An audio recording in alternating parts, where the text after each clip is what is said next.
Well, I hope you all are hungry, because today we got meat pies. Auntie Lee's meat pies from Vinegar Syndrome. Stay tuned.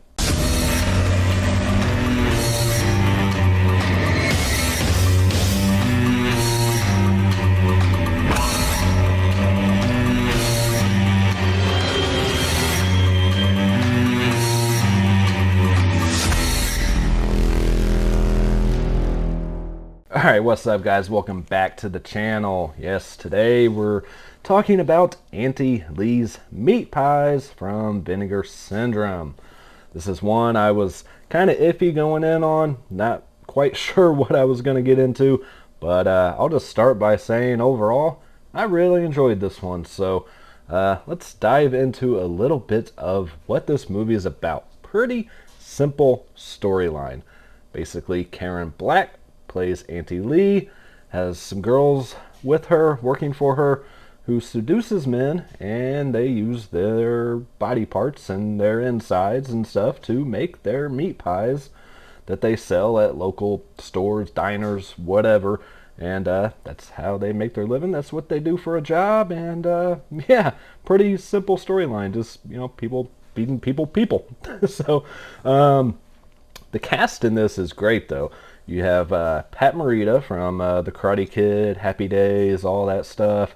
Of course, like I said, Karen Black from House of Thousand Corpses, and you know, a ton of other movies such as The Great Gatsby and Nashville, and just all kinds of stuff that she's been in throughout the years. And you got Michael Berryman in here from Devil's Rejects. Of course, Hills Have Eyes, his most famous role, and just a ton of other films too, mainly in the horror genre. So with that cast there alone, I mean, I was pretty excited to dive into this. And you also have Kramer in here, who, if you guys remember from Killer Clowns from Outer Space, he played Mike Tobacco in that. That's probably where a lot of people will recognize him from. And beautiful slipcover on this as well. I love this artwork. I love the purples, and the color scheme is just great on this. Probably one of the best looking slips from Vinegar Syndrome. At least I know it's the best looking slip out of this month's package, but and the back is great. And you have a cast of women in here who were, I believe, all Playboy playmates, or at least posed for Playboy or whatever. And you know, you got that, and your established actors. And you have the director of this mainly did adult films before this as well. But yeah, not a whole lot of nudity in here for, you know, having that cast and that director. You do get some towards the end, but I had a really good time with this one.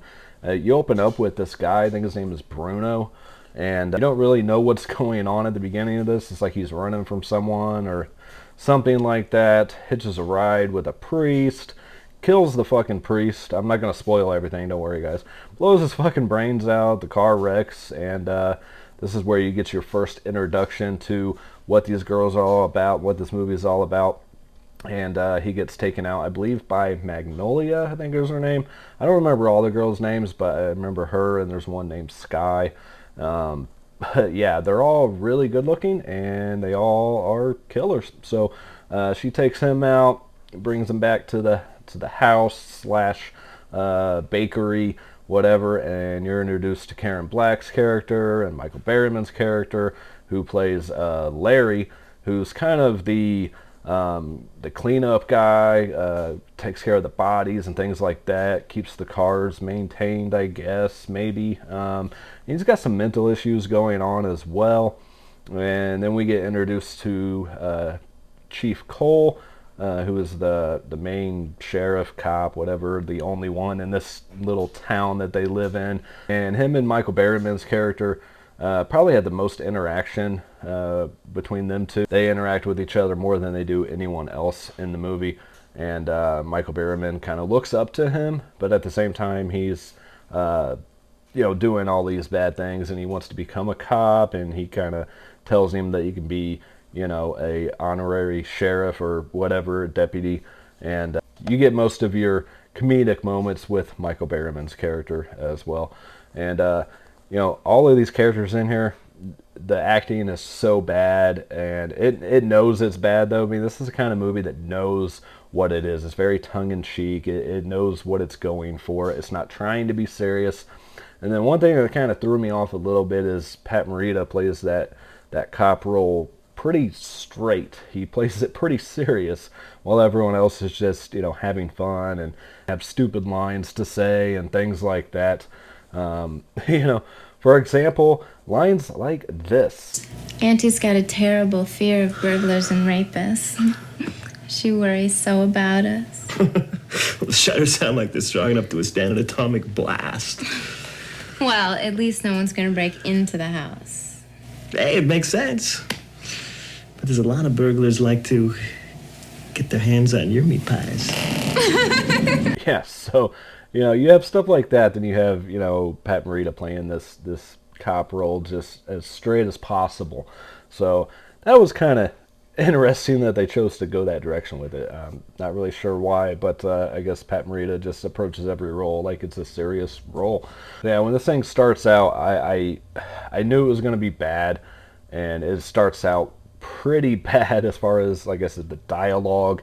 The camera angles are all over the place. They try like these low Dutch angles and you know, just sideways shit, and the stuff coming out of people's mouths is just like, really, they're gonna say those lines? You know, I didn't know what to make of it as it started. But once you get to the part where a group of guys that are in a band break down thanks to a couple of the girls, and they're brought back to Auntie Lee's place, that's where the movie really takes a turn. When they have dinner together and they bring out Baby. Before they bring out Baby, though, they say a prayer and they pray to Satan. And they bring out this baby character, who's this grown woman in a stroller, things like that. And it takes kind of a sinister type turn. Definitely goes a darker direction, especially when they get up to Baby's room. And that's when you realize, okay, each of these rooms is going to be something different, because her room is decked out with like baby dolls, parts, and all kinds of stuff, and it's just really creepy. I got a really creepy vibe from it, and that's when it kind of clicked to me, like, this reminds me of something along the lines of House of a Thousand Corpses.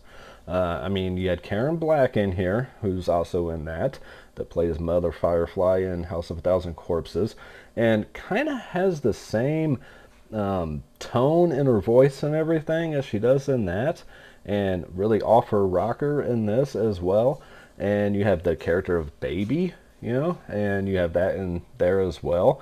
And it just really, I just really got that vibe from it all of a sudden. I don't know if Rob Zombie had seen this movie before he made that, or if he was influenced at all, but I kind of got a little bit of a connection between the two. So that might be why I like this movie a little bit more, because that is one of my favorite films. So anyways, so that's when the guys in the band start getting killed off one by one. Each woman has their own room that they take them to. You have a room set up like Stonehenge, and it's all weird, and the lights go off and come back on in certain areas as she's getting ready to get in the shower, and you know, that guy's killed off. And then you have a room that's, the bed's like a giant snake and things like that, and it's taken out through some form of snake. I'm not really exactly sure what happened there. I think it was like the headboard coming down with fangs or something. I'll try to show the kills at the end of this video, because I don't want to spoil everything for you guys. I'll say what happens, but I'm not going to show you what happens, just in case you don't want that spoiled too much. The character of Sky doesn't really take anyone to the room, but she takes them to like the prep area and seduces them and everything down there, and then he's taken out down there. And I really thought that was kind of a cool idea, that each girl would have their own setup in their room, and it really made this movie kind of special. It kind of set this movie apart, as opposed to them just killing all of these guys and there being nothing like that to it, and you know, it wouldn't have been as good as I thought it was. I mean, I had a really good time with this one. At the same time all this is going on, you have a side story for whatever reason of a private detective from New York looking for one of the guys that they kill earlier in the film, and he's on this guy's trail and kind of is told by a farmer that he could be found at Auntie Lee's place, so he starts to investigate things. And at the same time too, you have Pat Morita's character Chief Cole and Michael Berryman's character Larry. Chief Cole kind of finds out what's going on with Larry and has to address that with Auntie Lee.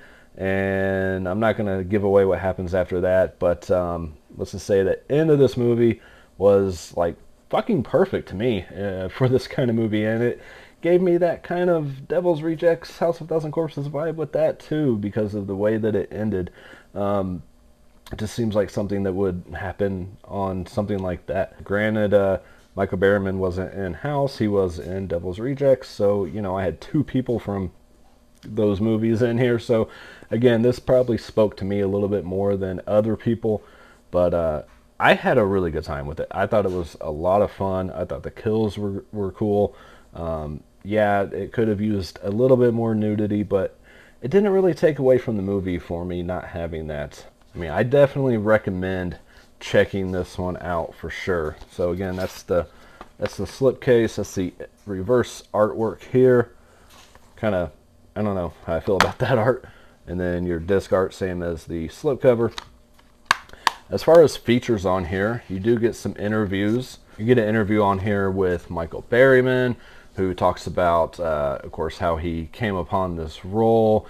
He talks about how he approaches his acting roles, things like that. Goes over some of his filmography. Tells a really interesting story about around the time Hills Have Eyes came out at the drive-in with him and Wes Craven, which I found very intriguing.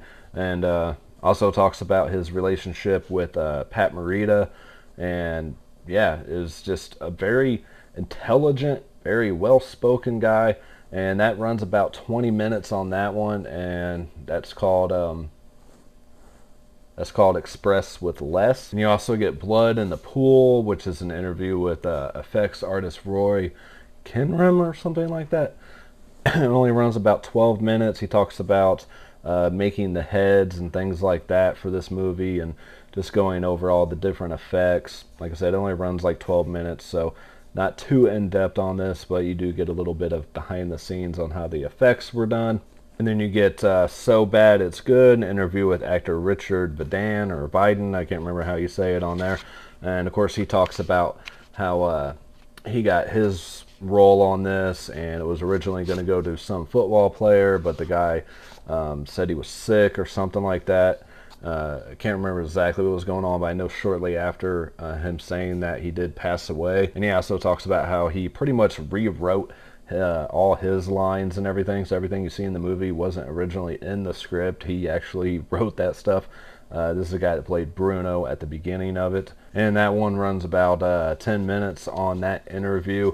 And then you get an interview with actor Grant Kramer called Say Yes, which runs about 17 minutes. He talks about working with Karen Black and how excited he was to be able to work with her, even though it was later in her career and everything, and she wasn't maybe quite on her game, quite all there at that point, but it was still just such an honor to be able to work with her. And he tells some stories about Pat Morita, about how he paid for like the rap party and everything and would buy lunch, and how he was just like the sweetest, kindest person that he'd ever met. Talks about how he got into producing movies as opposed to acting in them anymore, and how he just kind of took this role as, at the time, he was just telling himself just to say yes.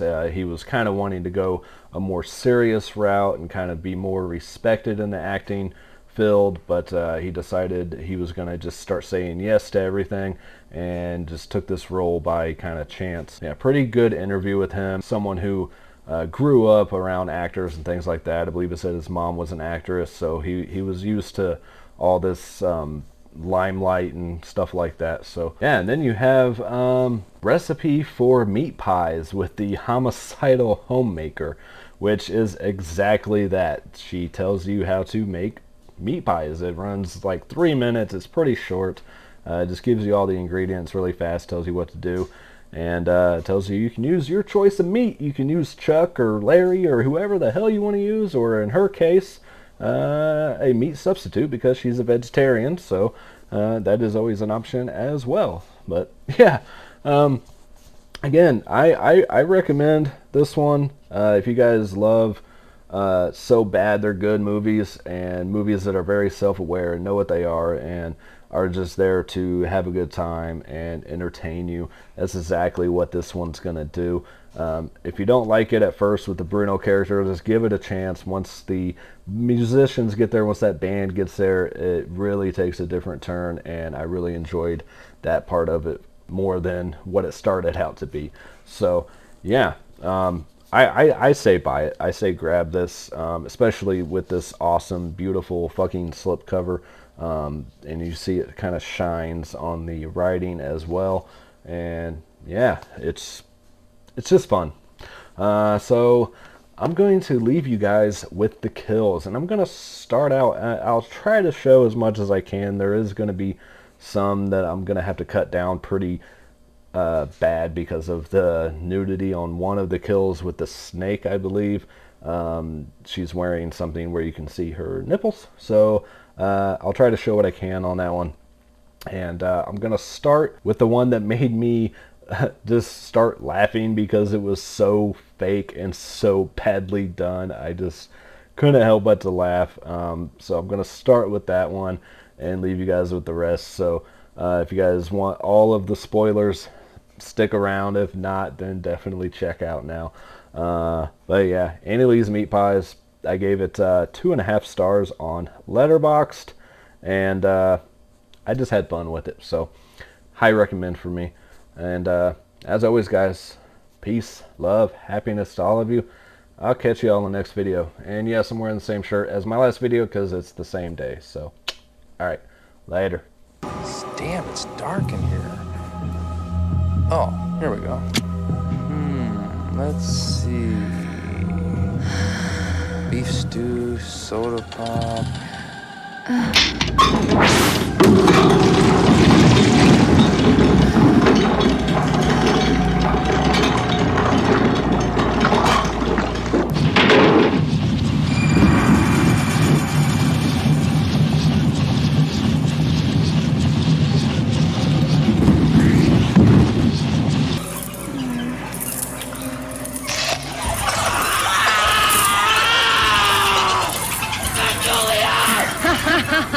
Help me! Please!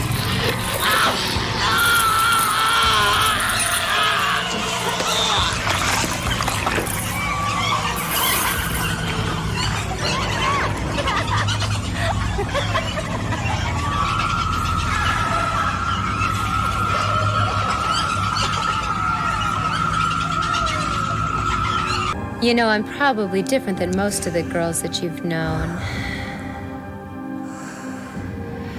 In that I don't have to know a man to love him.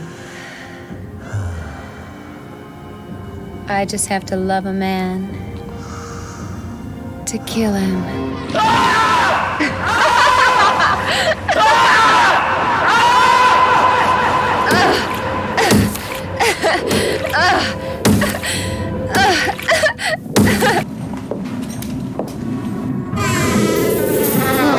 What the fuck?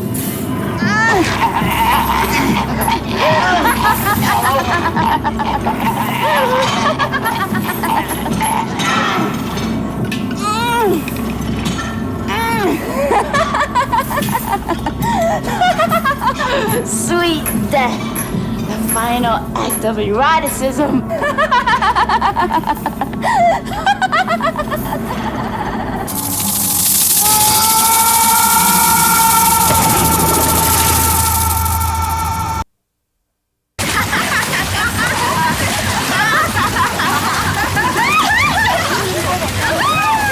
May the blessings of Lucifer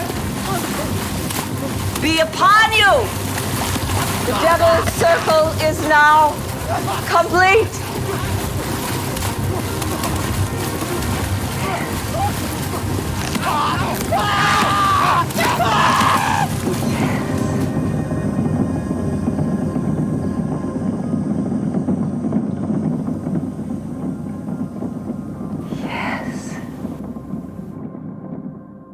Oh, Chief Cole, would you please give me a hand with this?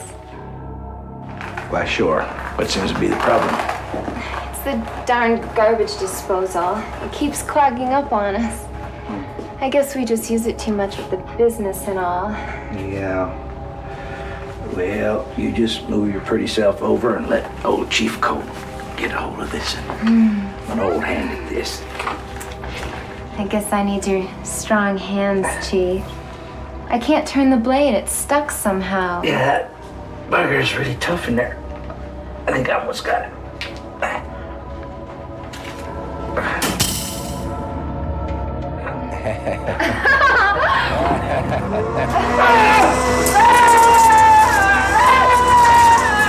Nobody is ever gonna take my brother from me!